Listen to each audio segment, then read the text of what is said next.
Well, Beyoncé is one of your top DC daily headlines for July 28. President Trump negotiating new trade deals ahead of his Friday tariff deadline. The European Union is one of the United States' biggest trade partners, negotiating a 15% tariff on the 27-country bloc to start on August 1. Now, that tariff is higher than the 10% tariff the president announced in April, but much lower than the president's threatened tariff of 50%. Wall Street liking the news. All three major indices are up in pre-market trading.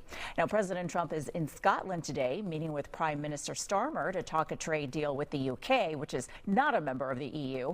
And teams from the US and China are meeting in Sweden today to also try to hammer out a new trade deal, too. How strong is the U.S. economy? This week will give us the best picture of the U.S. economy in years.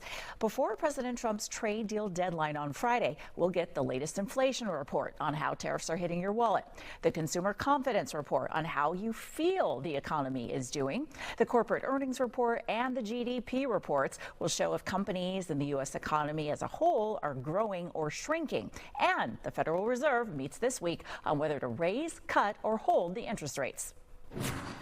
Does President Trump want Beyoncé behind bars? The president posting on social media accusing Democrats of illegally paying for endorsements for his then opponent Kamala Harris, saying Harris, Oprah, and Beyoncé should be prosecuted, not providing any evidence, though. All three deny the allegations of paid endorsements, saying any monies paid were for event production, not for endorsements. All right, so remember that Friday, August 1, is the deadline for President Trump's new trade deals. Well, the European Union has just now reached an agreement with the U.S. that is a little bit higher than it is now, but avoids what it could have been. Yeah, so the markets are already reacting from overnight. As Doug Luzader reports from Washington this morning, this also has implications for the war in Ukraine. Good morning, Doug. Good morning. Not a whole lot of time to spare before a Friday deadline, but this deal does stave off what would have been 30% U.S. tariffs on some of our largest trading partners. So we have good news. We've reached a deal.